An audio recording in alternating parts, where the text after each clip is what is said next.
When 17-year-old Marcus Rivera stood before Judge William Thornfield for stealing a $4.99 sandwich, he expected punishment.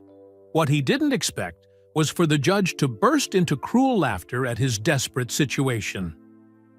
The packed courtroom watched in horror as the respected judge mocked the homeless teenager's story about being hungry and alone. People gasped. Someone whispered, "That's not right."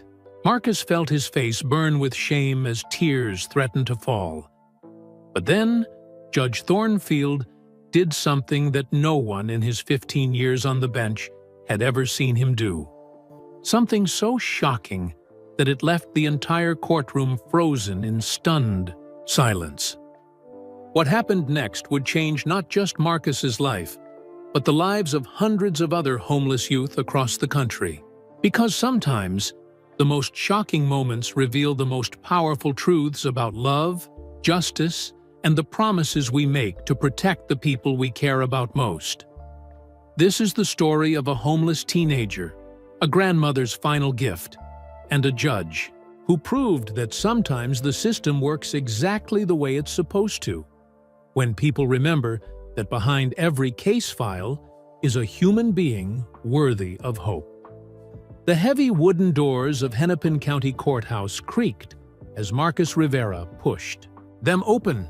Cold February air followed him inside, making him shiver in his thin jacket. The jacket was too big for him. Someone had given it to him at a shelter 3 weeks ago. It smelled like cigarettes and had a small hole near the left pocket. Marcus looked around the busy courthouse lobby. People in suits walked fast, carrying briefcases and talking on phones. Lawyers in black robes hurried past him like he was invisible. A security guard watched him closely from behind a metal detector. "Next," called a woman at the information desk. Marcus walked up to her. His shoes squeaked on the marble floor.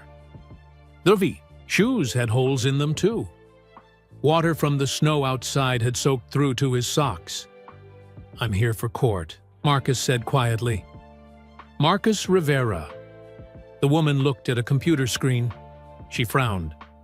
"Courtroom 3B, 3rd floor. Judge Thornfield." "You're late."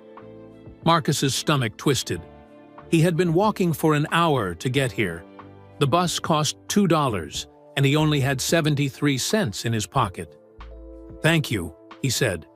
The elevator was full of people who looked important. Marcus squeezed into a corner and tried to make himself small. A man in an expensive suit looked at Marcus's torn shoes and moved away. On the 3rd floor, Marcus found Courtroom 3B. Through the small window in the door, he could see it was packed with people. His heart started beating fast. He had never been in a real courtroom before. A bailiff opened the door. "You Rivera?" he asked. "Yes, sir. You're late. Judge doesn't like that. Go sit in the back." Marcus walked into the courtroom. It was bigger than he expected. The ceiling was high, and everything was made of dark wood. At the front, a man in black robes sat behind a tall desk. That had to be the judge. Judge William Thornfield looked to be about 50 years old.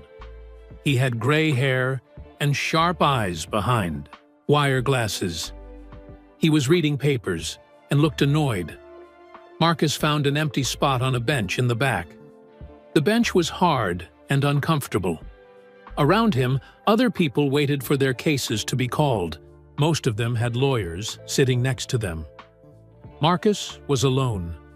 A woman next to him whispered to her lawyer, "How long will this take?" "Hard to say with Thornfield," the lawyer whispered back. "He's strict, but fair." Marcus wiped his sweaty hands on his jeans. The jeans were too short now. He had grown taller over the past 8 months, but he couldn't buy new clothes. "Case number 2024 JV3847, called the court clerk. State of Minnesota versus Marcus Rivera." Marcus's heart jumped. That was him. He stood up on shaky legs and walked toward the front of the courtroom. Every step felt like it took forever. He could feel people staring at him. "Approach the bench," Judge Thornfield said without looking up. Marcus walked to a small table in front of the judge's desk. His hands were shaking now. He put them behind his back so no one would see. Judge Thornfield finally looked at him. His eyes were cold and unfriendly. Marcus Rivera, age 17, charged with petty theft of food items valued at $4.99. The judge's voice was loud in the quiet courtroom. Marcus felt his face get hot with shame. "Son, where are your parents?" "Judge," Thornfield asked. Marcus cleared his throat. "I don't have any, sir." "Speak up, I can't hear you." "I said I don't have parents, Your Honor." Marcus's voice cracked on the words. Judge Thornfield looked through more papers. "Says here you've been living on the streets for 8 months. Is that correct?" "Yes, sir." The judge set the papers down and stared at Marcus. The stare made Marcus want to run away, but his feet felt stuck to the floor. Then something strange happened. Judge Thornfield's mouth started to twitch. At first, Marcus thought the judge was angry, but then he realized the judge was trying not to smile. A small chuckle escaped from Judge Thornfield's lips. The sound echoed in the quiet courtroom like a gunshot. People in the gallery started turning to look at each other. The court reporter looked up from her machine with surprise on her face. "You stole a sandwich because you were hungry?" Judge Thornfield asked. Now he wasn't trying to hide his smile anymore. "Yes, Your Honor." The judge's chuckle turned into real laughter. It wasn't a kind laugh. It was the kind of laugh that made Marcus feel 2 inches tall.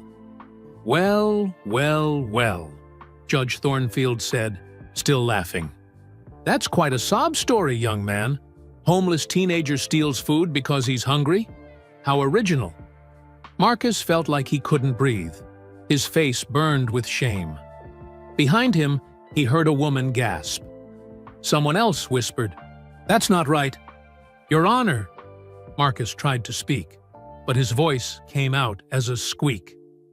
"Save it." Judge Thornfield waved his hand in the air like he was shooing away a fly.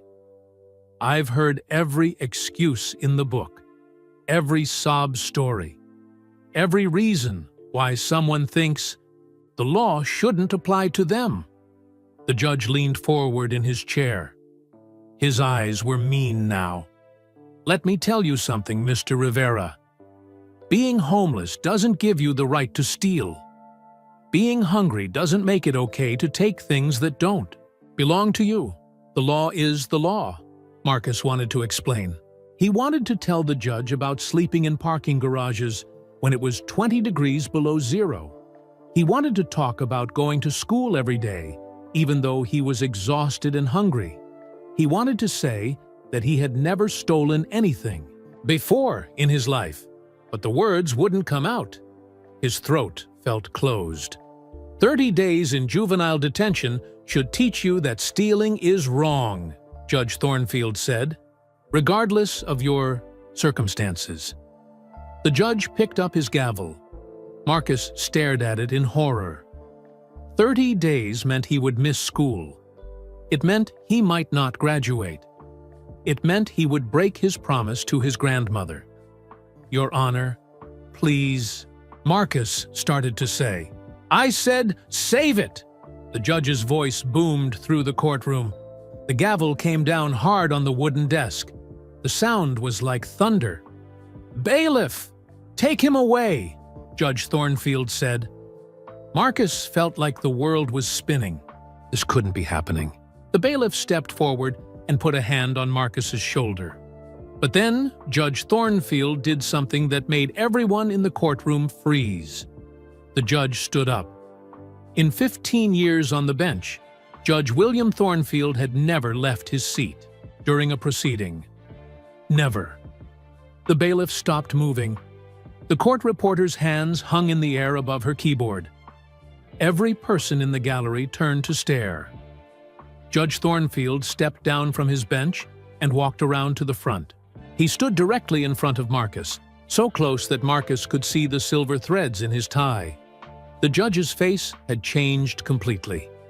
The cold, mocking expression was gone.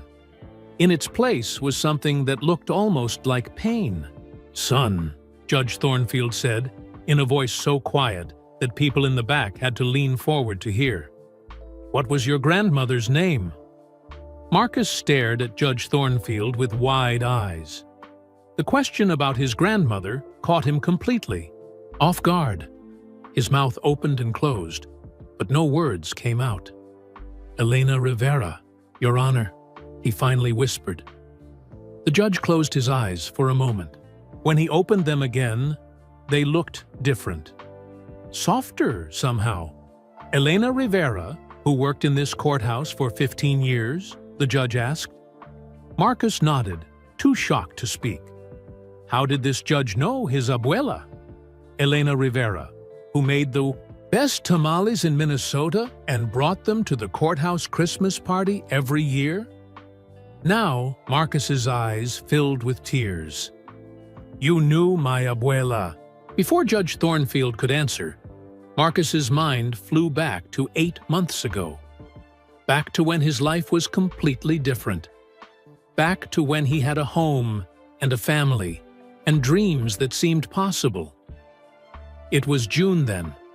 School had just ended, and Marcus Rivera was looking forward to summer vacation.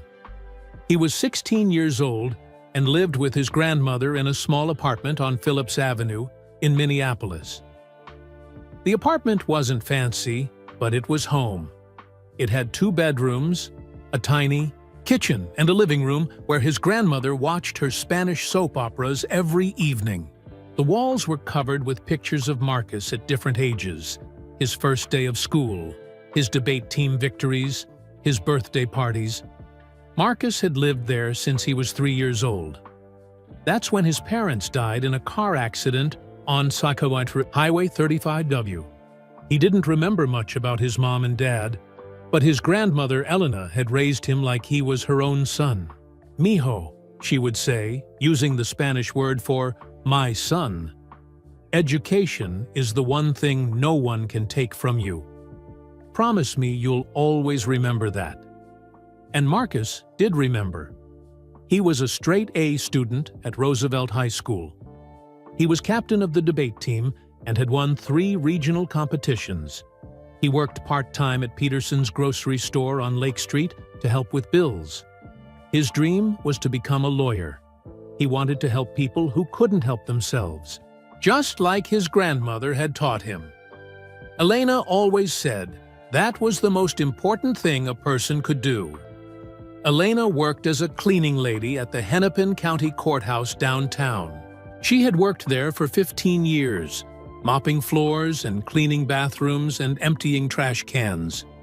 The work was hard, and the pay wasn't much, but Elena was proud of her job. "I work in the Temple of Justice," she would tell Marcus. "That's important work." Every morning at 5 o'clock, Elena would get up and make breakfast for Marcus. Usually eggs and toast, sometimes pancakes on special days. She would pack him a lunch for school and give him money for the bus. "Work hard today, mijo," she would say as he left for school. "Make your abuela proud." And Marcus did work hard. He never missed school, never got in trouble, never gave Elena any reason to worry. At night, he would help her with English homework. Elena was taking classes at the community college to improve her language skills. Their life wasn't easy, but it was good. They had each other, and that was enough. But then, at the beginning of June, Elena started getting sick. At first, it was just a cough that wouldn't go away. Then, she started losing weight. She was always tired, even after sleeping all night. "It's nothing, mijo," she would say when Marcus worried. "Just getting old." But Marcus knew it was more than that. He made Elena go to the doctor at Hennepin County Medical Center. The doctor ran lots of tests and told them to come back in a week. That week felt like the longest week of Marcus's life. He watched his grandmother get sicker every day. She could barely eat, and walking up the stairs to their apartment made her breathe hard. When they went back to the doctor, he had bad news. Very bad news. "Mrs. Rivera," the doctor said gently, "the tests show that you have cancer, lung cancer, and it has spread to other parts of your body." Marcus felt like the world stopped spinning. "But you can fix it, right? You can make her better?" The doctor looked sad. "We can try treatments to help her feel better and maybe give her more time. But I have to be honest with you. This type of cancer is very serious." Elena took the news better than Marcus did. She held his hand and squeezed it tight. "How long?" she asked the doctor. "It's hard to say. Maybe a few months. Maybe longer if we're lucky." Marcus started crying right there in the doctor's office. Elena put her arms around him. "Don't cry, mijo. We're going to make the most of whatever time we have." The next month was the hardest of Marcus's life. He spent every day after school at the hospital with Elena. She was getting chemotherapy, which made her even sicker at first. Her beautiful black hair started falling out, so she wore colorful scarves on her head. Marcus would sit next to her hospital bed and read to her from her favorite books. Sometimes he would tell her about his day at school or his plans for college. Elena would listen with her eyes closed, smiling. "Promise me you'll finish school," she said one evening when the medicine was making her very sleepy. "Promise me you'll become that lawyer you always talk about." "I promise, abuela, but you're going to get better. You have to." Elena smiled sadly. "Mijo, we both know that's not true. But that's okay. I've had a good life. I raised a wonderful grandson who is going to do great things." "Don't talk like that," Marcus said, holding her hand.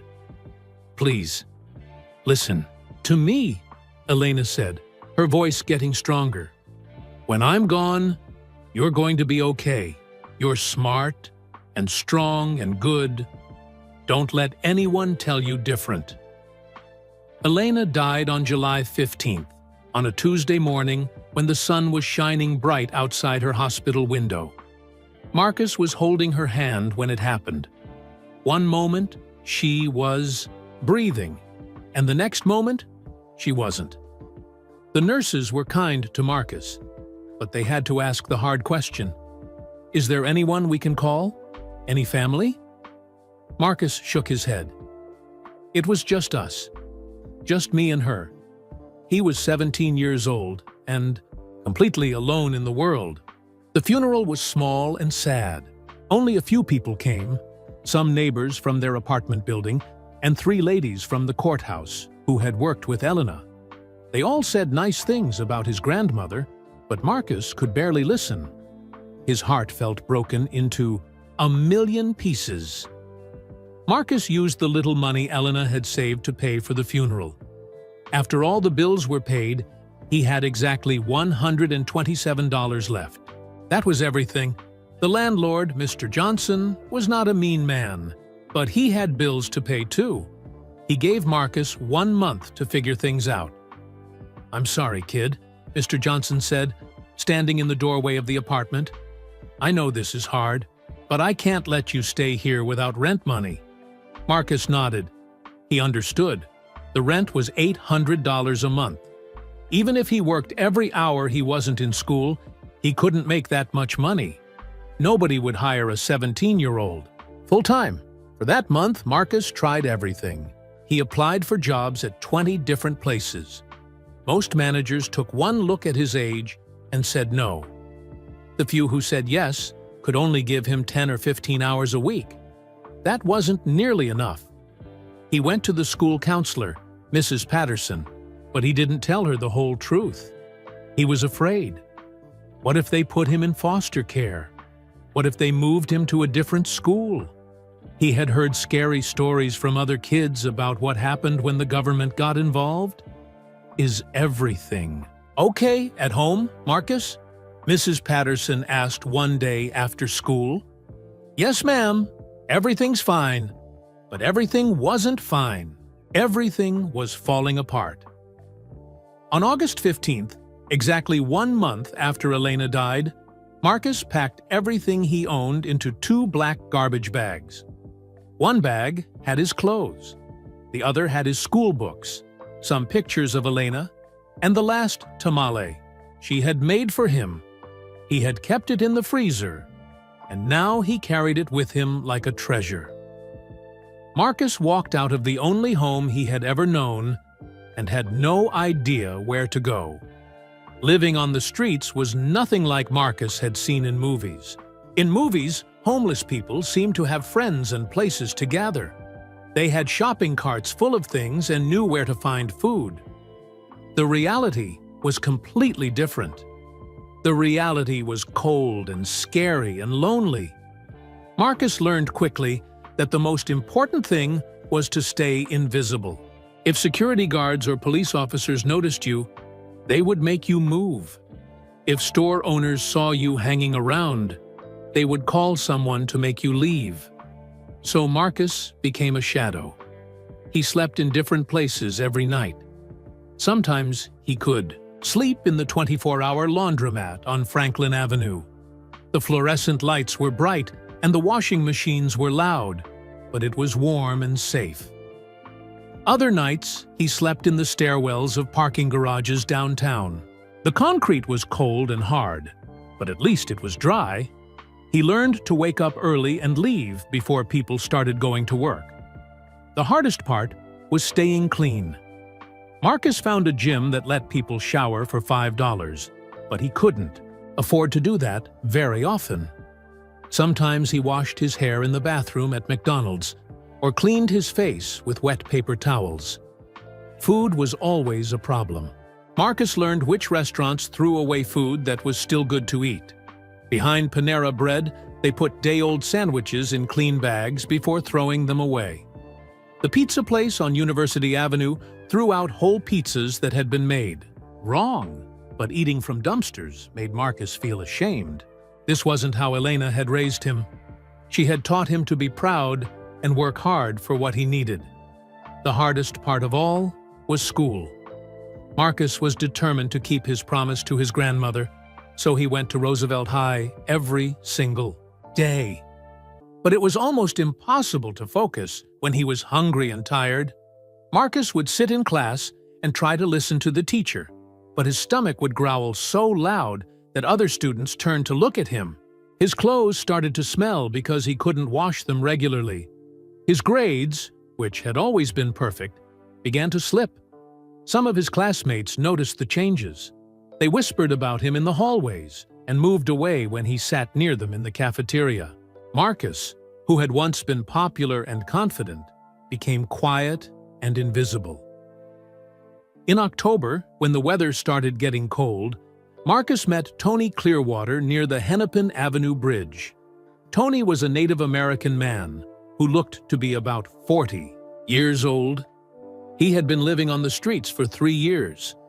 "First winter?" Tony asked, sitting down next to Marcus on a bench. "Yes, sir," Marcus said. "It's going to be rough, kid. Minneapolis winters will kill you if you're not careful." Tony shared his coffee with Marcus and taught him important things about surviving on the streets. "Rule number 1, Tony said. Never let them see you're scared. People can smell fear, and some people will hurt you if they think you're weak. Rule number 2, there are good people and bad people everywhere, on the streets and off the streets. You have to learn to tell the difference real quick." Tony also taught Marcus about the warming shelters that opened when the temperature dropped below freezing. He showed him which churches served free meals, on which days and which places had clean bathrooms he could use. "Most important thing," Tony said, "is don't give up hope. I know it's hard, but you're young. You can get out of this if you stay smart. But as winter came closer, staying smart got harder and harder. The shelters were always full, and sleeping outside when it was 20 degrees below zero was dangerous. Marcus got frostbite on his toes and a cough that wouldn't go away. By December, Marcus was getting desperate. He was losing weight and getting sick more often. Some mornings, he was so weak he could barely walk to school. That's when he started taking small things from stores. Never anything valuable, just food when he was really hungry. A banana from the grocery store, a package of crackers from the gas station, a candy bar when his blood sugar was so low he felt dizzy. Marcus told himself it was temporary, just until he could figure something else out. Just until winter was over. Just until he graduated and could get a real job. He was careful about it. He never took from the same store twice in 1 week. He never took anything expensive. He always looked sorry if anyone caught him. For 3 months, Marcus never got caught. He was getting good at being invisible. Until that cold February morning when he walked into Target and saw a turkey sandwich that cost $4.99. That Tuesday morning started like every other day for Marcus. He had spent the night in the Greyhound bus station on Hawthorne Avenue. Every few hours, a security guard would wake him up and make him move to a different seat. "This isn't a hotel, kid," the guard would say. "Keep moving." By 6 in the morning, Marcus was kicked out completely. The February air hit him like a slap in the face. The temperature was 15 degrees below zero. His breath made white clouds that froze before they disappeared. Marcus walked toward Roosevelt High School, but he was moving slowly. He hadn't eaten anything in 2 days, except a stale donut he found behind Dunkin' Donuts. His legs felt weak, and his head was dizzy. When he got to school, Marcus sat in the library instead of going to his first class. The librarian, Mrs. Kim, was nice and never asked questions when students came in early. Marcus put his head down on a table and tried to rest. "Are you feeling okay, Marcus?" Mrs. Kim asked quietly. Marcus lifted his head. "Yes, ma'am. Just tired." "You look pale. When did you last eat?" Marcus's stomach cramped at the mention of food. "I had breakfast," he lied. Mrs. Kim looked at him with worried eyes, but she didn't push. "Well, if you need anything, you let me know." The morning classes were torture. Marcus sat in the back of his math class and tried to focus on what the teacher was saying, but the numbers on the board looked blurry. His stomach was making loud growling noises that other students could hear. During lunchtime, while other students ate in the cafeteria, Marcus stayed in the library again. He pretended to read a book, but really he was just trying to ignore how hungry he was. He had 73 cents in his pocket, but that wasn't enough to buy anything from the vending machines. After school, Marcus walked slowly down University Avenue. He didn't want to go look for a place to sleep yet. It was only 3 o'clock, and most places wouldn't let him stay until evening. He passed the Target store where he sometimes bought small things with money he made from returning bottles and cans. The store was warm and bright, and Marcus didn't want to go back outside into the cold. Marcus walked through the automatic doors and felt the heat hit his face. For a moment, he just stood there and enjoyed being warm. A few customers walked past him, but nobody paid attention to one more teenager in the store. Marcus wandered through the aisles slowly. He wasn't planning to steal anything. He was just warm for the first time in hours, and he didn't want to leave. He walked past the electronics section where people were looking at phones and tablets. He walked past the clothes, where a mother was buying winter coats for her 2 little boys. Marcus remembered when Elena used to take him shopping for school clothes. She would always buy him one size too big so he could grow into them. Then Marcus found himself in the food section. There were aisles full of everything: cereal and pasta and cookies and fruit. The smell of the Starbucks counter made his mouth water and his stomach cramp with hunger. Near the front of the store was a refrigerated section with pre-made food, sandwiches and salads and fruit cups that people could grab quickly. Marcus stopped walking and stared at the sandwiches: turkey and cheese on wheat bread, ham and Swiss on a roll, chicken salad with lettuce. Each sandwich was in a clear plastics container with a price sticker: $4.99. Marcus's hands were shaking. He looked around to see if anyone was watching him. A few people were shopping nearby, but they were focused on their own things. Marcus thought about Tony's words: "Don't give up hope." But hope felt very far away when you were so hungry you could barely stand up. He thought about his grandmother and the promise he had made to her.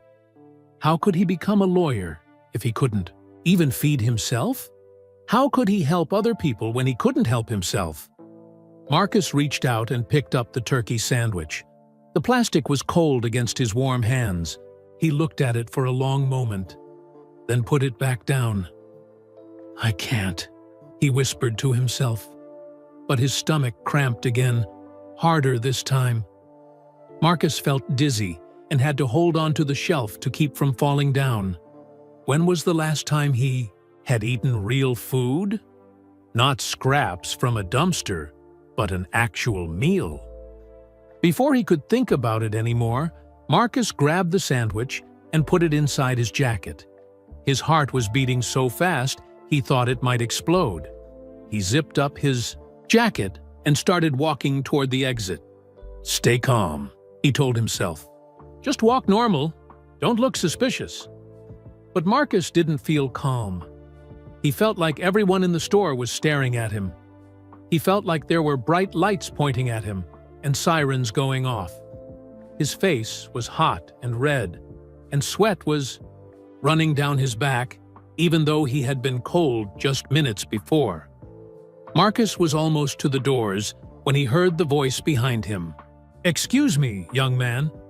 Marcus stopped walking. His whole body went cold. He turned around slowly and saw a security guard walking toward him. The guard was a big man with a kind face, but Marcus was still terrified. "Could you step over here with me, please?" the guard asked. Marcus followed the guard to a small office near the customer service counter. His legs felt like rubber, and he thought he might throw up. "I need you to take the sandwich out of your jacket," the guard said gently. Marcus didn't try to lie or make excuses. He unzipped his jacket and handed over the sandwich. His hands were shaking so bad he almost dropped it. "What's your name, son?" "Marcus Rivera." "How old are you, Marcus?" 17. The guard looked at Marcus carefully. He seemed to notice the holes in Marcus's shoes and the way his clothes hung on his thin body. "When did you last eat?" the guard asked. Marcus started to cry. He couldn't help it. All the shame and fear and hunger came pouring out of him at once. 2 days ago?" Marcus whispered through his tears. The guard's face got softer. "I'm sorry, Marcus. I really am. But I have to call the police. It's store policy. I don't have a choice." Marcus nodded. He couldn't speak anymore. All he could think about was what Elena would say if she could see him now. She had raised him to be honest and proud. She had worked hard for 15 years, cleaning floors and never taking anything that didn't belong to her. And now her grandson was a thief. The police officers who came were not mean, but they weren't particularly kind either. They had seen this before: hungry teenagers who stole food. To them, Marcus was just another case to process. "Any family we can call?" one officer asked. Marcus shook his head. "It's just me." They took him to the Hennepin County Juvenile Detention Center to wait for his court date. For the first time in months, Marcus slept in a real bed with clean sheets. For the first time in days, he ate 3 full meals. That should have made him feel better, but it didn't. It made him feel worse. It made him realize how far he had fallen from the boy Elena had raised. On the day of his court appearance, Marcus was taken back to the courthouse, where his grandmother had worked for 15 years. As they walked through the halls, Marcus wondered if Elena's spirit was watching him. He wondered if she was disappointed in the choices he had made.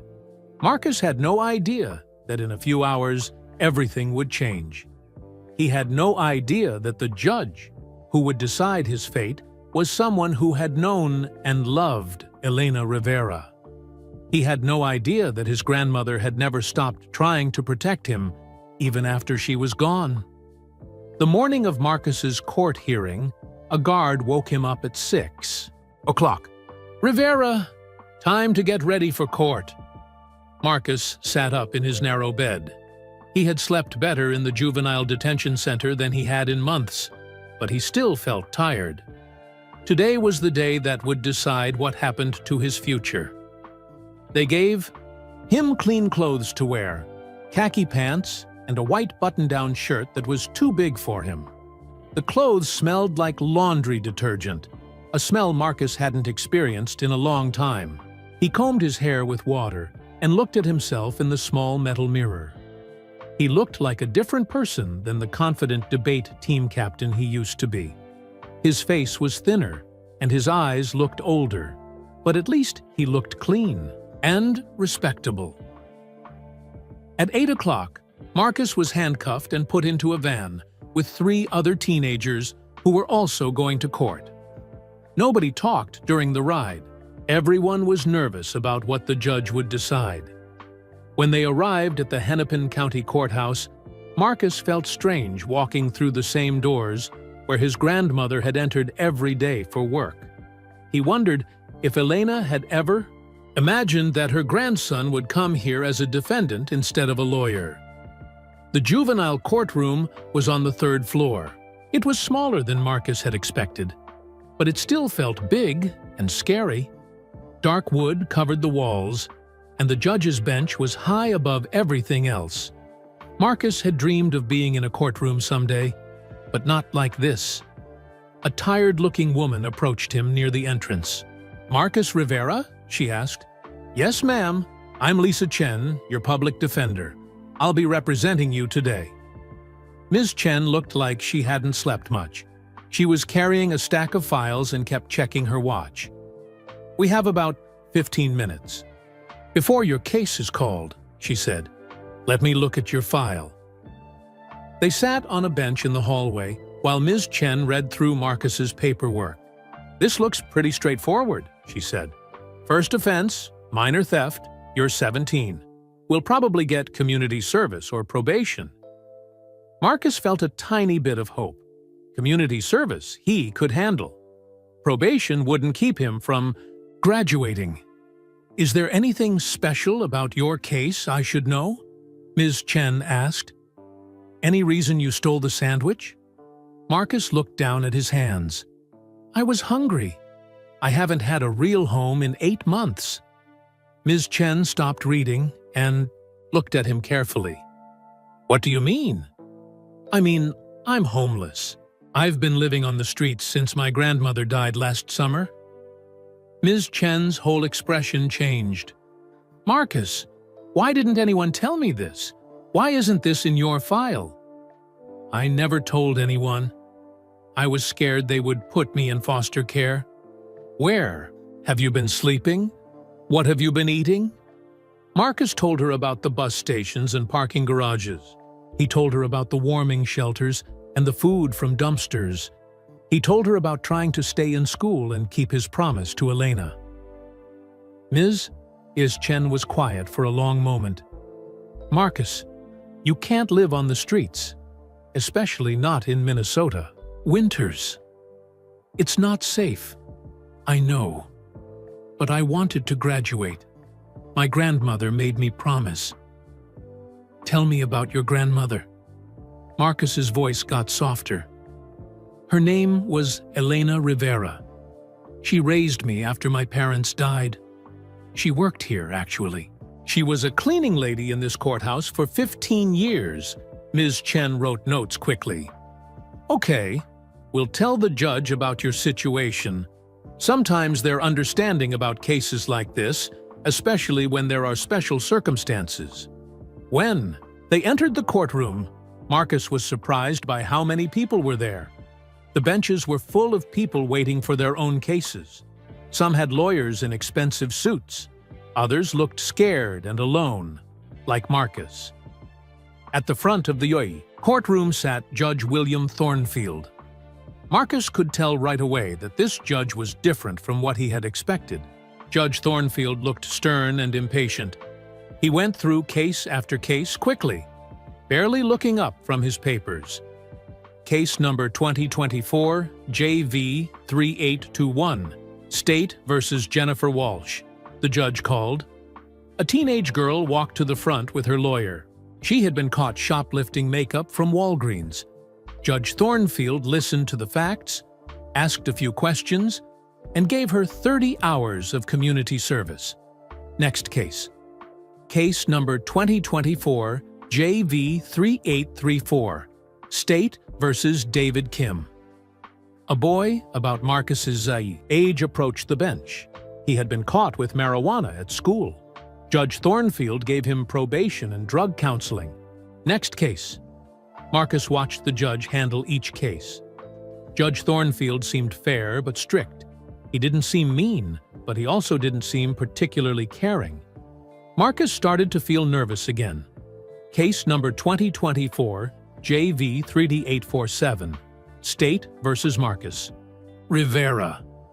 Marcus's heart jumped. That was him. Ms. Chen touched his arm gently. Just be honest and respectful, she whispered. Tell the truth. Marcus stood up on shaky legs and walked to the front of the courtroom. Every step felt like it took forever. He could feel dozens of people watching him from the benches behind him. He stood at a small table facing Judge Thornfield's high bench. His hands were sweating, so he put them behind his back. Judge Thornfield looked down at Marcus's file. For a moment, the courtroom was completely quiet, except for the sound of papers rustling. Marcus Rivera, age 17, charged with petty theft of food items valued at $4.99, the judge read aloud. Marcus felt his face get hot with shame. Everyone in the courtroom now knew what he had done. Judge Thornfield looked up from the papers and stared directly at Marcus. His eyes were gray and cold behind wire-rimmed glasses. "Son, where are your parents?" the judge asked.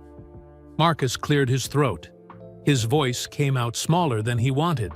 "I don't have any, sir." "Speak up! I can't hear you." "I said I don't have parents, Your Honor." This time his voice cracked on the words. Judge Thornfield flipped through more papers in the file. "Says here, you've been living on the streets for 8 months. Is that correct?" "Yes, sir." The judge set the papers down and looked at Marcus again. This time, his stare lasted longer. Marcus felt like the judge was looking right through him. Then something unexpected happened. Judge Thornfield's mouth started to twitch at the corners. At first, Marcus thought the judge was angry, but then he realized the judge was trying not to smile. A small chuckle escaped from Judge Thornfield's mouth. The sound echoed in the quiet courtroom like a gunshot. Marcus felt confused and scared. Why was the judge laughing? People in the gallery behind Marcus started whispering to each other. The court reporter looked up from her machine with a surprised expression. "You stole a sandwich because you were hungry?" Judge Thornfield asked. Now he wasn't trying to hide his smile anymore. "Yes, Your Honor." Judge Thornfield's chuckle turned into real laughter. It wasn't a kind laugh. It was the kind of laugh that made Marcus feel ashamed and small. "Well, well, well," Judge Thornfield said, still laughing. "That's quite a sob story, young man. Homeless teenager steals food because he's hungry. How original." Marcus felt like someone had punched him in the stomach. His face burned with embarrassment. Behind him, he heard a woman gasp. Someone else whispered, "That's terrible." But Judge Thornfield wasn't finished. "Save it." Judge Thornfield waved his hand in the air like he was shooing away a fly. "I've heard every excuse in the book, every sob story, every reason why someone thinks the law shouldn't apply to them." Marcus felt tears starting to form in his eyes, but he forced them back. He would not cry in front of all these people. The judge leaned forward in his chair. His voice got louder and meaner. "Let me tell you something, Mr. Rivera. Being homeless doesn't give you the right to steal. Being hungry doesn't make it okay to take things that don't belong to you. The law is the law, regardless of your circumstances." Marcus wanted to explain about sleeping in parking garages when it was 20 degrees below zero. He wanted to tell the judge about going to school every day, even though he was exhausted and hungry. He wanted to say that he had never stolen anything before in his whole life. But the words wouldn't come out. His throat felt closed up. Behind Marcus, people in the courtroom were getting upset. He could hear them whispering angrily. "This isn't right," a woman said. "He's just a kid," a man added. But Judge Thornfield ignored them. He picked up his wooden gavel and held it in the air. 30 days in juvenile detention should teach you that stealing is wrong," the judge announced, "regardless of your circumstances." Marcus felt like the world was spinning around him. 30 days meant he would miss school. It meant he might not graduate. It meant he would break his promise to his grandmother. "Your Honor, please," Marcus started to say. "I said save it." Judge Thornfield's voice boomed through the courtroom. The gavel came down hard on the wooden desk. The sound was like thunder. It was final. It was over. "Bailiff, take him away," Judge Thornfield ordered. Marcus felt like he couldn't breathe. This couldn't be happening. The bailiff, a large man in a uniform, stepped forward and put his hand on Marcus's shoulder. But then Judge Thornfield did something that made everyone in the courtroom freeze. The judge stood up. In 15 years, on the bench, Judge William Thornfield had never left his seat during a court proceeding. Never. Not once. The bailiff stopped moving. His hand was still on Marcus's shoulder, but he wasn't walking anymore. The court reporter's hands hung in the air above her keyboard, like she had forgotten how to type. Every single person in the gallery turned to stare. Judge Thornfield stepped down from his high bench. He walked around to the front where Marcus was standing. The judge moved slowly, like he was thinking hard about something. When Judge Thornfield stopped, he was standing directly in front of Marcus. So close that Marcus could see the silver threads in the judge's black tie. So close that Marcus could smell his aftershave. The judge's face had completely changed. The cold, mocking expression was gone. The mean smile had disappeared. In its place was something that looked almost like pain. The entire courtroom was so quiet that Marcus could hear his own heartbeat. "Son," Judge Thornfield said, in a voice so soft that people in the back rows had to lean forward to hear him. "What was your grandmother's name?" Marcus stared at the judge with wide, confused eyes. This question came from nowhere. What did his grandmother have to do with stealing a sandwich? "Elena Rivera, Your Honor," Marcus whispered. Judge Thornfield closed his eyes for a moment. When he opened them again, they looked watery. "Elena Rivera, who worked in this courthouse for 15 years?" the judge asked quietly. Marcus nodded, too shocked to speak. How did this judge know? "His abuela, Elena Rivera, who made the best tamales in Minnesota and brought them to the courthouse Christmas party every year? Now Marcus's eyes filled with tears. You knew my abuela? Judge Thornfield's voice grew even softer. Elena Rivera, who never missed a day of work, even when she was getting chemotherapy? The courtroom was so quiet you could hear people breathing. Marcus felt his world spinning in a completely different way now. She never told me she knew any judges personally, Marcus said. Your grandmother was a proud woman, Judge Thornfield said. She wouldn't have wanted to make it seem like she was asking for special treatment. The judge paused. She talked about you all the time, Marcus. Every time I saw her in the hallway, she would tell me about your grades, your debate team victories, your dreams of becoming a lawyer. Tears were now flowing freely down Marcus's face. She did? She was so proud of you. She would say, Judge Thornfield, my Marcus is going to be a lawyer someday. He's going to help people who can't help themselves. Marcus could barely stand. His legs felt weak. Judge Thornfield turned to address the entire courtroom. His voice got stronger and louder. Ladies and gentlemen, I need to explain something to you. What you witnessed here today, my behavior toward this young man, was a test. Confused murmurs rippled through the courtroom. Ms. Chen looked as puzzled as everyone else. Judge Thornfield continued. For 8 months, I have been wondering what happened to Elena Rivera's grandson. She stopped talking about him in her final weeks at work, and I could see the worry in her eyes. When she died, I tried to find out what happened to Marcus, but the system failed him. The judge turned back to Marcus. I knew who you were the moment you walked into my courtroom. I recognized Elena's eyes, but I needed to understand what you had been through.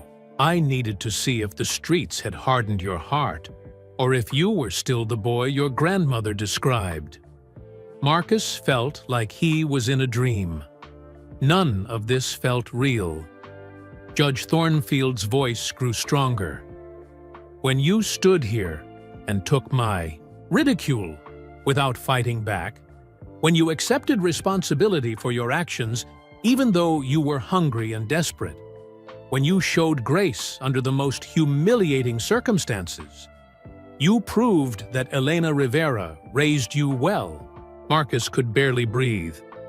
I don't understand. The laughter, the harsh words, none of it was real, son. It was all an act. I needed everyone in this courtroom to see what I saw. A good kid who has been failed by every system that was supposed to protect him. Judge Thornfield turned to face the gallery full of people. How many of you were angry at me for the way I treated this boy? Raise your hands. Nearly every hand in the courtroom went up. People were nodding and wiping tears from their eyes. Good, the judge said. That anger tells me there are still people in this world who care about justice, who care about compassion. Now, let me tell you what we're going to do about it. Judge Thornfield walked back to his bench, but he didn't sit down. Instead, he stood in front of it and spoke to the courtroom like he was giving an important speech. Ladies and gentlemen, what you have witnessed today is not just the story of one homeless teenager. It's the story of a system that fails our most vulnerable children every single day. He pointed toward Marcus, who was still standing at the front of the courtroom with tears on his face. This young man has been living on the streets of Minneapolis for 8 months. 8 months! He has been going to school every day, trying to keep a promise to his deceased grandmother. He has been surviving on scraps and sleeping in parking garages, and not one adult, not one, reached out to help him. A woman in the third row wiped tears from her eyes. A man in a business suit shook his head in dismay. The whole courtroom was listening carefully to every word. "I have been a judge for 15 years, Judge Thornfield continued. "I have seen thousands of cases come through this courtroom, but I have never seen a young person show more dignity and strength than Marcus Rivera showed here today." He looked directly at Marcus. "Your grandmother would be proud of the man you're becoming." Marcus was crying openly now, but he didn't care. For the first time in 8 months, he felt like someone truly saw him. Someone understood what he had been through. "Now," the judge said, "here's what's going to happen. The charges against Marcus Rivera are dismissed." The gallery erupted in applause. People were clapping and cheering. Ms. Chen looked stunned but relieved. She patted Marcus on the back. Furthermore, Judge Thornfield raised his voice above the clapping. "I am personally going to ensure that Marcus has a place to live, a way to finish school, and support to pursue his dreams of becoming a lawyer." The applause got even louder. Marcus felt like he was dreaming. Judge Thornfield pulled out his cell phone right there in the courtroom. "I am calling Sarah Mitchell, the Director of Youth Emergency Services. They have an excellent transitional living program for young people facing homelessness." The judge dialed the number while everyone watched. Marcus could hear his heart beating. In his ears, "Sarah, this is Judge Thornfield. I need your help with something urgent." While the judge was on the phone, something amazing started happening. People from the gallery began walking up to Marcus. A middle-aged woman with kind eyes approached him first. "Hi, honey," she said, pressing a business card into his hand. "I'm Janet Thompson. I own Thompson's Restaurant downtown. If you want a job, call me. I always need good workers." A man in a gray suit was next. "I'm David Park. I'm a lawyer here in Minneapolis. If you're serious about law school, I'd like to help with your applications and maybe provide some mentorship." An elderly couple introduced themselves as Robert and Mary Johnson. The woman had silver hair and reminded Marcus a little bit of his grandmother. "We've been looking for a young person to help with yard work and errands," Mrs. Johnson said. "We have a small apartment above our garage.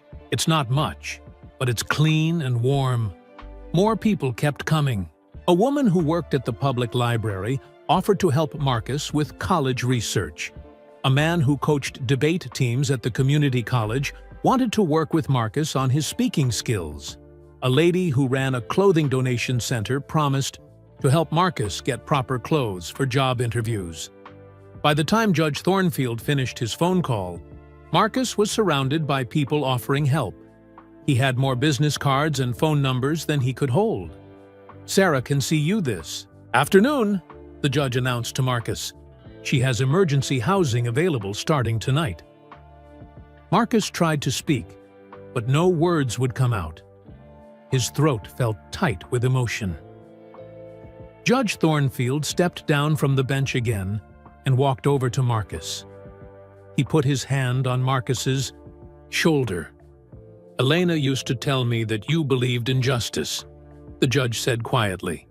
"She said you wanted to help people who couldn't help themselves. Well, son, today you're going to learn that sometimes, when we're very lucky, the world helps us back." Marcus finally found his voice.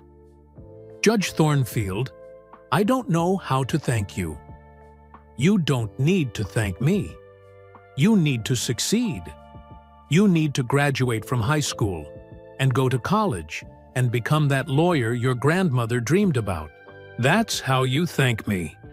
Ms. Chen approached them with a big smile on her face. "Marcus, I've never seen anything like this in 15 years of being a public defender. This is incredible." "What happens now?" Marcus asked.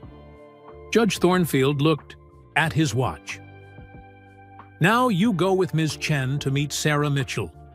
She'll get you set up with housing and help you figure out the next steps. Then you start rebuilding your life." Janet Thompson, the restaurant owner, stepped forward again. "Marcus, I meant what I said about the job. Can you come in tomorrow morning for a quick interview?" "Yes, ma'am," Marcus said. "What time?" "How about 8 o'clock? The restaurant is at 412 Nicollet Avenue, right downtown." David Park, the lawyer, handed Marcus another card. "Call me this weekend. We need to talk about getting you caught up on any schoolwork you've missed and start thinking about college. Applications." Mrs. Johnson smiled warmly. "And you come have dinner with us on Sunday. Mr. Johnson makes the best pot roast in Minnesota." Marcus looked around at all these people who were offering to help him. An hour ago, he had thought his life was over. Now he had more opportunities than he knew what to do with. "I can't believe this is real," Marcus said. Judge Thornfield smiled, a real, warm smile this time. "It's real, son. But remember, this is just the beginning. These people are giving you chances, but you have to take them. You have to work hard and make good choices." "I will, Your Honor. I promise." "Good. And Marcus?" "Yes, sir?" "Your grandmother would be so proud of you today. Not because people are helping you, but because of how you handled yourself when you thought no one cared. That's the kind of character that makes a good lawyer." As people started leaving the courtroom, many of them stopped to shake Marcus's hand or give him words of encouragement. The woman who had gasped when the judge first laughed told Marcus she was sorry that adults had failed him. "You're going to do great things," she said. "I can tell." Ms. Chen gathered up her papers and helped Marcus organize all the business cards he had received. "Ready to go meet Sarah?" she asked. Marcus looked back at Judge Thornfield, who was now talking to other court staff. The judge caught his eye and gave him a thumbs up. "Ready," Marcus said. As they walked out of the courtroom, Marcus felt something he hadn't felt in 8 months. He felt hope. Real, solid hope that his life could get better. He thought about Elena and the promise he had made to her. For the first time since she died, Marcus believed he might actually be able to keep that promise. He was going to graduate from high school, he was going to go to college, and someday he was going to become a lawyer who helped people who couldn't help themselves, just like his grandmother had always dreamed. 3 hours later, Marcus sat in a small but clean apartment at the Youth Emergency Services Transitional Living Facility on East Franklin Avenue. The apartment had a bed with real sheets, a desk by the window, a small refrigerator, and, most importantly, a door with a lock that only he controlled. Sarah Mitchell had been waiting for them when Marcus and Ms. Chen arrived. Sarah was a woman, in her 40s with short brown hair and a warm smile. She had worked with homeless youth for 12 years and had seen many stories like Marcus's. "Judge Thornfield told me about your situation," Sarah said as she showed Marcus around the facility. "This is a good program. You can stay here for up to 2 years, which should be long enough for you to finish high school and start college." They walked through a common area where other young people were studying and watching TV. Some looked to be Marcus's age. Others were older, maybe 19 or 20.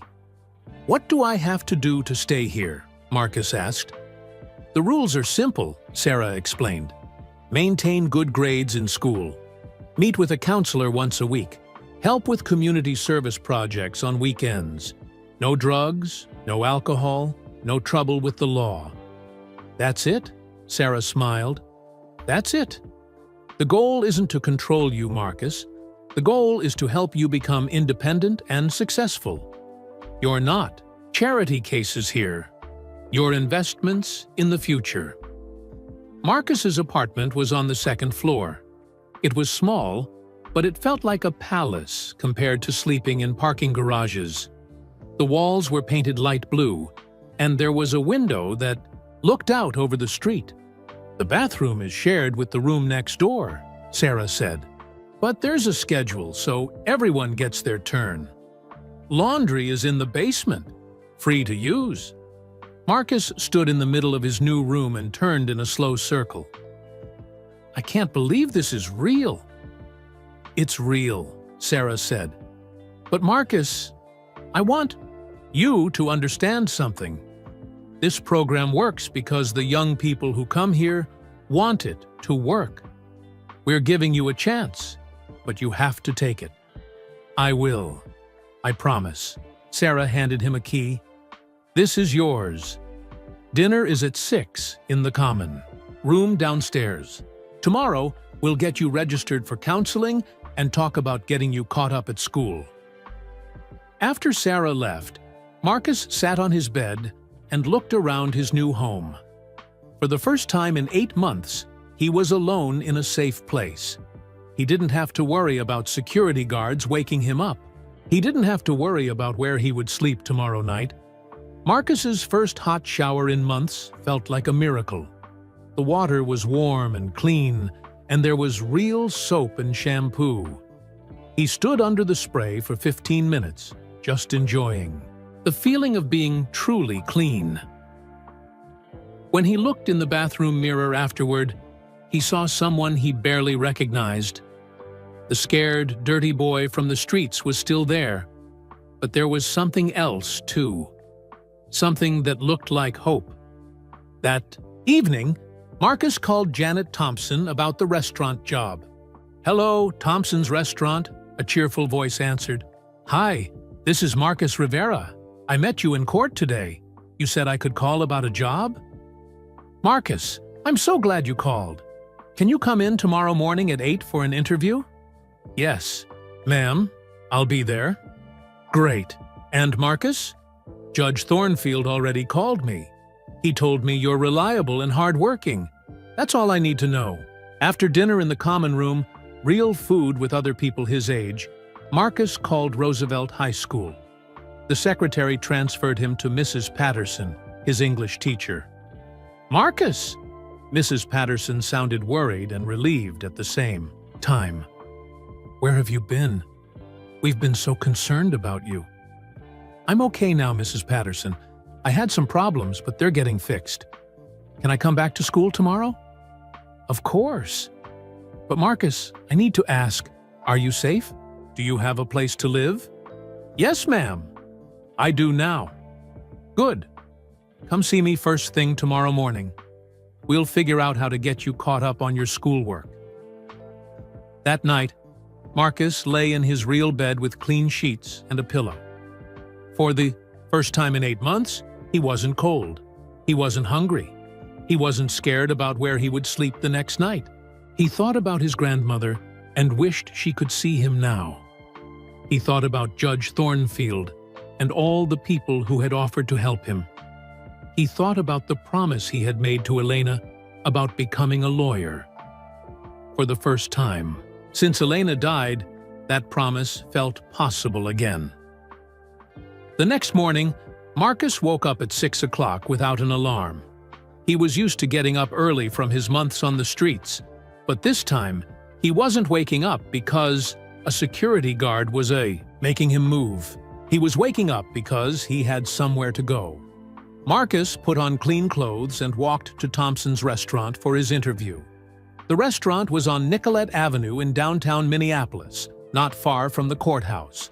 It was a small, friendly place that served breakfast and lunch to office workers and families. Janet Thompson met him at the door. She was a woman in her 50s with gray hair and kind eyes. She looked like someone's favorite aunt. "Right on time," she said with a smile. "I like that." The interview lasted 15 minutes. Janet asked Marcus about his school schedule and whether he was willing to work hard. She asked if he could work after school and on weekends. "The job is mostly washing dishes and cleaning tables," Janet explained. "It's not glamorous work, but it's honest work. The pay is $12 an hour to start." "That sounds perfect," Marcus said. "Good. Can you start today after school?" "Yes, ma'am." Janet shook his hand. "Welcome to the Thompsons family, Marcus." After the interview, Marcus went to Roosevelt High School. Walking through the halls felt strange after being away for a week. Some students stared at him, probably wondering where he had been. Others just ignored him, like always. Mrs. Patterson was waiting for him in her classroom. "I'm so glad you're back," she said, giving him a hug. "We need to talk about what you've missed and how to get you caught up." Marcus told her about his new living situation and his job at the restaurant. He didn't tell her about being homeless or stealing the sandwich. That was too hard to talk about yet. "The important thing is that you're here now," Mrs. Patterson said. "We're going to make sure you graduate on time. Over the next few weeks." Marcus's life began to feel normal again. He went to school every day and worked at the restaurant after classes. The work was hard. Washing dishes for hours made his hands raw and his back sore, but it felt good to earn money, honestly. His co-workers at the restaurant were friendly and helpful.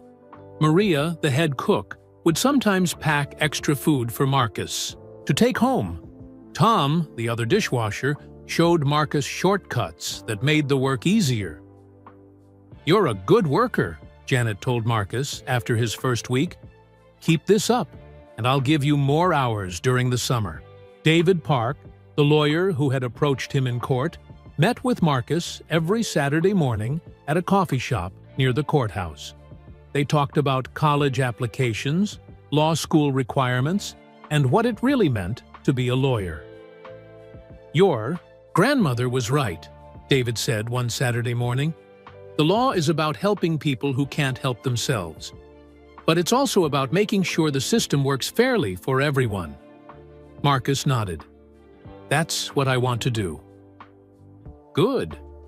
Because the world needs more lawyers who understand what it's like to struggle." David helped Marcus research colleges with good pre-law programs. They looked at scholarships for students who had overcome difficult circumstances. They practiced interview skills and talked about writing personal essays. "You have a powerful story," David said. "But remember, your story isn't just about what happened to you. It's about what you did with what happened to you." The Johnsons, the elderly couple from the courtroom, became like surrogate grandparents to Marcus. Every Sunday, he had dinner at their house and helped with small projects around their home. Mr. Johnson taught him how to fix leaky faucets and paint walls. Mrs. Johnson made sure he was eating enough and gave him advice about life. "Your grandmother raised a fine young man," Mrs. Johnson told him one Sunday evening. "She would be so proud of how you're handling everything." Judge Thornfield checked on Marcus's progress regularly. Sometimes he would call Sarah Mitchell for updates.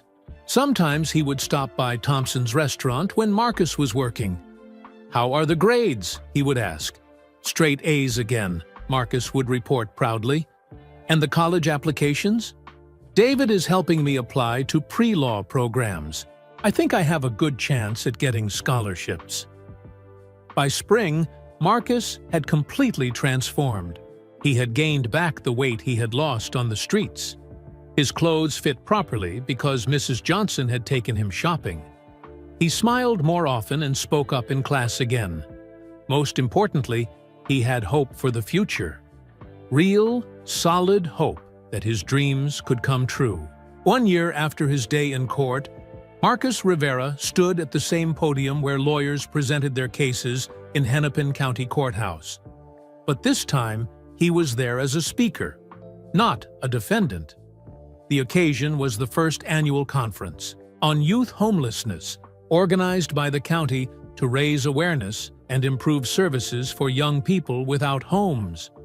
Marcus had been asked to share his story with an audience of judges, social workers, police officers, and community leaders. Looking out at the packed courtroom, Marcus could see Judge Thornfield sitting in the front row. Sarah Mitchell was there too, along with Janet Thompson, David Park, and the Johnsons. Even Mrs. Patterson had come to hear him speak. Marcus wore a navy blue suit that Mrs. Johnson had helped him pick out. His hair was neatly cut, and he stood. tall and confident. He looked like a different person than the scared, hungry teenager who had stood in this same room a year ago. "A year ago," Marcus began, his voice clear and strong, "I stood in courtroom 3B as a hungry, homeless teenager who had stolen a sandwich. I thought my life was over. I thought I had lost everything that mattered to me." The audience listened carefully. Many of them had heard rumors about Judge Thornfield's unusual handling of Marcus's case, but few knew the complete story. What I didn't know was that sometimes losing everything is the first step toward finding something better. Marcus told them about his grandmother Elena and how much she had meant to him. He talked about her death and how he had ended up on the streets. He described the cold nights in parking garages and the shame of eating from dumpsters. "The hardest part wasn't being hungry or cold," Marcus said. "The hardest part was feeling invisible, feeling like nobody cared whether I lived or died." Some people in the audience wiped tears from their eyes. A woman in the second row was writing notes quickly. Marcus talked about how difficult it was to ask for help when you were a teenager, how scared he had been of being put in foster care or moved to a different school, how the system had programs to help, but they were hard to find and harder to access.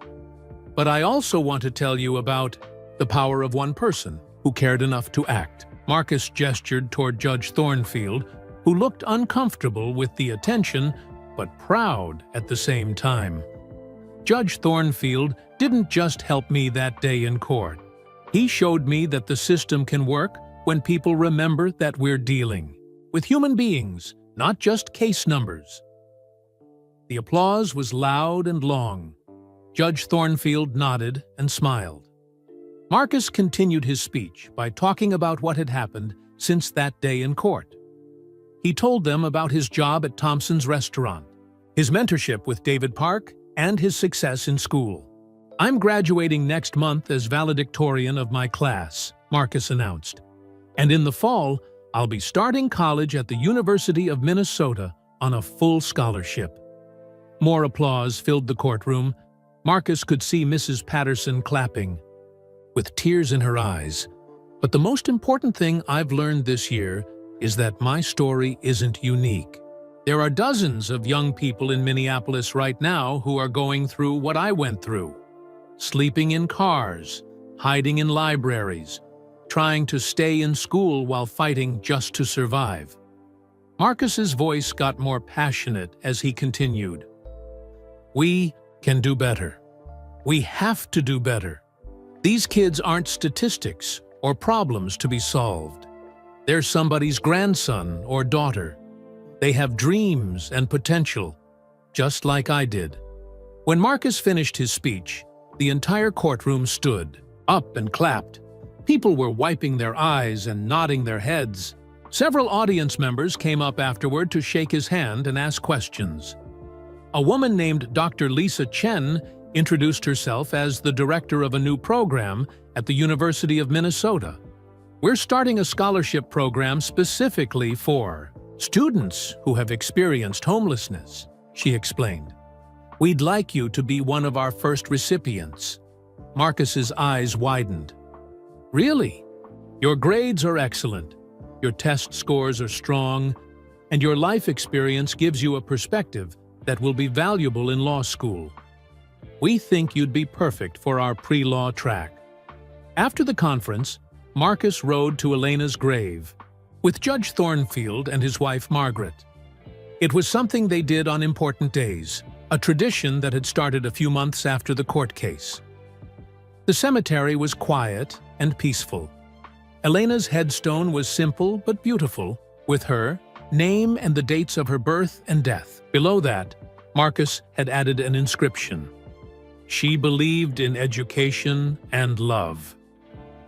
Marcus knelt down and placed fresh flowers on the grave.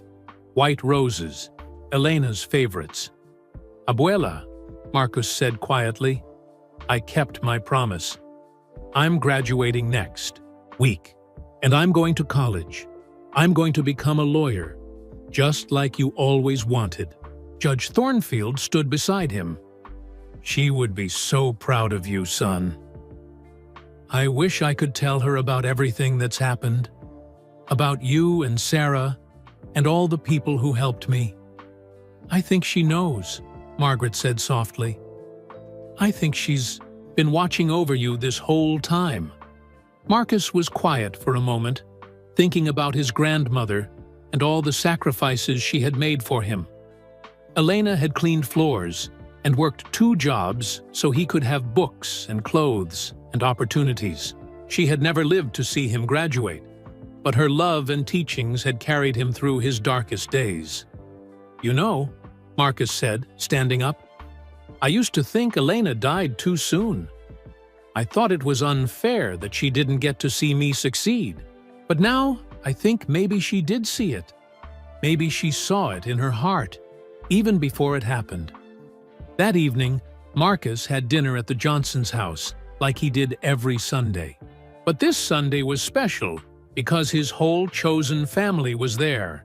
Judge Thornfield and Margaret, Sarah Mitchell, Janet Thompson, David Park, and Mrs. Patterson. They were celebrating Marcus's acceptance to college and his upcoming graduation. Mrs. Johnson had made a huge meal with all of Marcus's favorite foods. "A toast," Judge Thornfield said, raising his glass of apple cider. "To Elena Rivera, who raised an extraordinary young man.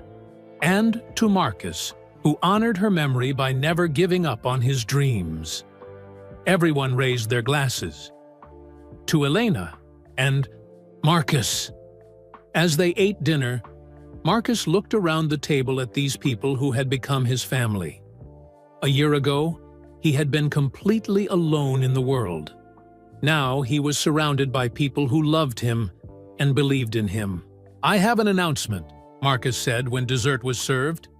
"I've decided what I want to do after I become a lawyer." Everyone stopped eating and looked at him. "I want to start a program that helps homeless youth navigate the legal system and access services. I want to make sure no kid falls through the cracks like I did." "That's a wonderful idea," Sarah said. "The system definitely needs advocates who understand what these kids are going through." David Park nodded. "There's a real need for that kind of work. And who better to do it than someone who's been there?" Judge Thornfield smiled. "Your grandmother always said you would help people who couldn't help themselves. I think this is exactly what she had in mind. I want to call it the Elena Rivera Youth Advocacy Program," Marcus said, "to honor her memory and everything she taught me." Mrs. Johnson started crying happy tears. "Oh, honey, that's perfect. She would be so honored." As the evening wound down, Marcus felt a deep sense of gratitude and purpose.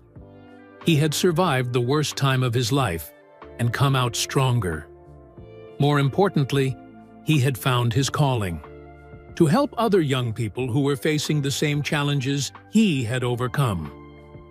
Tomorrow, he would graduate from high school. In the fall, he would start college. And someday, he would become the lawyer his grandmother had always dreamed about. But tonight, surrounded by the people who had saved his life and loved him back to wholeness, Marcus Rivera felt like the luckiest person in the world. 2 years later, Marcus Rivera walked across the stage at his college graduation ceremony. He was graduating summa cum laude with a degree in political science and had been accepted to the 3 law schools. In the audience, Judge Thornfield, Sarah Mitchell, Janet Thompson, David Park, and the Johnsons cheered loudly. Marcus had spent 4 wonderful years building his new life. He had worked part-time at Thompson's restaurant all through college. He had volunteered at Youth Emergency Services every weekend. He had started a support group for other young people who had experienced homelessness. But there was one more surprise waiting for Marcus, one that would reveal the complete truth about that day in the courtroom 4 years ago. After the graduation ceremony, Judge Thornfield asked Marcus to meet him privately in his chambers at the courthouse. When Marcus arrived, he found not just the judge, but also Sarah Mitchell and a woman he didn't recognize. "Marcus," Judge Thornfield said, "I want you to meet someone. This is Elena Vasquez. She works for the Department of Child Protection Services." Marcus shook her hand, confused about why she was there. "Marcus," Elena Vasquez said, opening a file folder, "I need to tell you something about the day you appeared in Judge Thornfield's courtroom. Something that's been classified until now." She spread papers across the judge's desk. "For 6 months before your court appearance, Judge Thornfield had been working with our department on a special project. We had identified dozens of homeless youth in the Minneapolis area who were falling through the cracks of the system." Marcus looked at Judge Thornfield with confusion. "I don't understand." "Your case wasn't random, son," the judge said gently. "We had been looking for you specifically ever since your grandmother died," Elena Vasquez continued. "Your grandmother had filed paperwork with our department before she passed away. She was worried about what would happen to you and wanted to make sure you would be taken care of. But due to a filing error, the paperwork was lost in the system." Marcus felt his knees go weak. She tried to get help for me?" "More than that," Judge Thornfield said. 3 weeks before she died, Elena came to see me personally in this office. She told me about you, about your dreams of becoming a lawyer, about how worried she was. She made me promise that if anything happened to her, I would look out for you." Tears were streaming down Marcus's face. "But then, why did you let me live on the streets for 8 months?" "Because we couldn't find you," Elena Vasquez explained. "You were very good at staying hidden. We had social workers looking for you at schools, shelters, and libraries. But you never stayed in one place long enough, and you were careful to avoid official attention." Judge Thornfield leaned forward. "The day you appeared in my courtroom was the first time we had seen you since your grandmother's funeral. But I couldn't just immediately offer help. That would have looked suspicious to other court personnel and might have created legal problems. So the whole thing, the laughter, the harsh sentence, it was all planned?" "Not exactly," the judge said. "I knew I wanted to help you, but I needed to do it in a way that would be legal and wouldn't undermine confidence in the court system. The idea came to me in that moment when I saw you standing there, so brave and dignified despite everything you'd been through." Elena Vasquez nodded. "Judge Thornfield called me during the lunch recess that day. He told me his plan and asked if we could have emergency services ready. I had Sarah Mitchell standing by with housing options. But the people in the courtroom, their reactions were real? Completely real," Judge Thornfield smiled. "That was the genius of it. Their genuine outrage at my behavior proved that most people do care about justice and compassion, and their willingness to help you afterward showed that community support was available. We just needed to activate it." Sarah Mitchell spoke up. "What Judge Thornfield did was brilliant. Instead of just placing you in the system, he created a situation where the community chose to embrace you. That kind of organic support is much more powerful and sustainable than government assistance alone." Marcus was quiet for a long time, processing everything he had learned. "So my grandmother did try to help me. She didn't just leave me alone. She loved you more than anything in the world," Judge Thornfield said, "and she trusted me to keep my promise to her. I hope I've done that." Marcus looked around the room at these people who had orchestrated his rescue and had become his family. "You did more than keep a promise. You gave me my life back." "No, son. You did that yourself.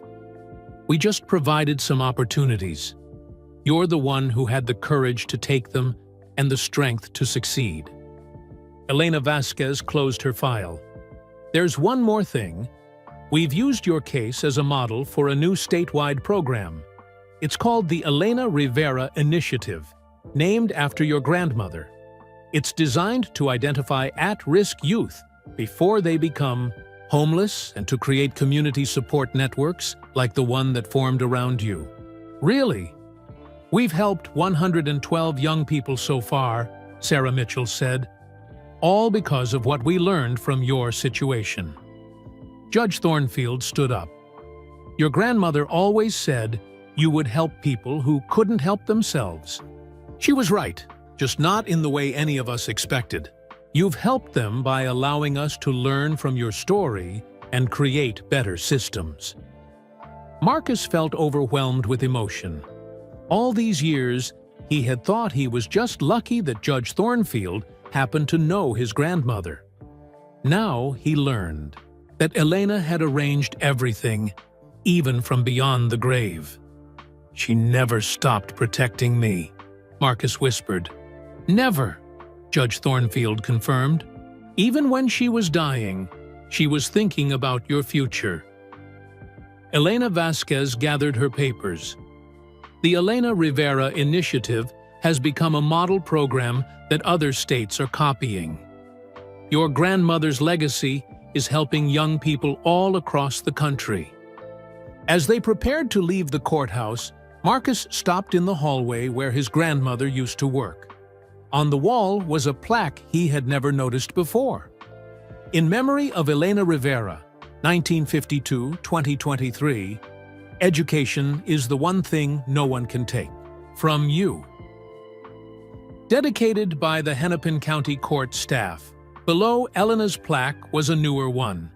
The Elena Rivera Initiative Helping Young People Who Cannot Help Themselves founded. 2024, Judge Thornfield put his hand on Marcus's shoulder. She never stopped believing in you, son. And now, because of her faith and your strength, hundreds of other kids have hope too. Marcus touched both plaques gently. Thank you, Abuela, he whispered, for everything, for never giving up on me, even when I didn't know you were still fighting. For me. As they walked out of the courthouse together, Judge Thornfield asked, So, have you decided which law school you're going to attend? Marcus smiled, the same confident smile he'd had before his world fell apart, but deeper now, earned. Through struggle and strengthened by love and purpose. University of Minnesota. I want to stay here and work on the Elena Rivera Initiative. I want to help kids like me know that they're not alone, that someone is always looking out for them. Your grandmother would be proud. I know she would. And Judge Thornfield? Yes? Thank you for keeping your promise to her. Thank you for teaching me that sometimes the system works exactly the way it's supposed to.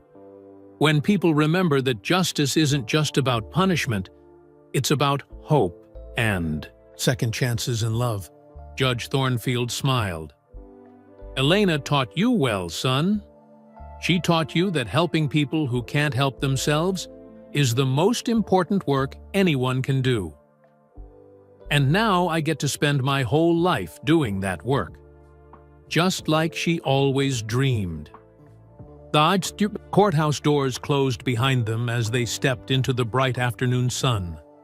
Marcus Rivera was no longer the scared, hungry boy who had stolen a sandwich. He was a college graduate, a future lawyer, and a living testament to the power of love, community, and never giving up. Most importantly, he was proof that sometimes the people who love us most find ways to protect us even after they're gone. Elena Rivera had kept her promise to raise a good man who would help others, and that man would spend his life making sure no other child would ever feel as alone as he once had. The Elena Rivera Initiative would help hundreds more young people, and each one of them would carry forward the lesson that Marcus had learned, that love never dies, that community can heal anything, and that everyone deserves a second chance to chase their dreams. In the end, Judge Thornfield's plan had worked perfectly. But it wasn't really the judge's plan at all. It was Elena Rivera's final gift to her grandson and to all the children who would benefit from the program that bore her name. Marcus Rivera was going to be a lawyer, just like his grandmother had always known he would be. And he was going to help people who couldn't help themselves, just like Elena Rivera had taught him. Some promises, Marcus realized, are too important to be broken by something as small as death. We'd love to know where you're listening from. Drop a comment below and tell us what city or country you're in. It's amazing to see how stories like this touch hearts all around the world. If this story moved you, please hit that like button and subscribe to our channel for more inspiring and thought-provoking stories like this one. Your support helps us continue sharing tales that matter. Most importantly, please share this video with your friends and family. Stories about kindness, second chances, and never giving up need to be heard by as many people as possible. You never know who might need to hear Marcus's message of hope today. Sometimes the smallest act of sharing can create the biggest impact. Just like Judge Thornfield and Elena Rivera showed us, when we look out for each other, incredible things can happen. Thank you for listening, and remember, everyone deserves a second chance to chase their dreams.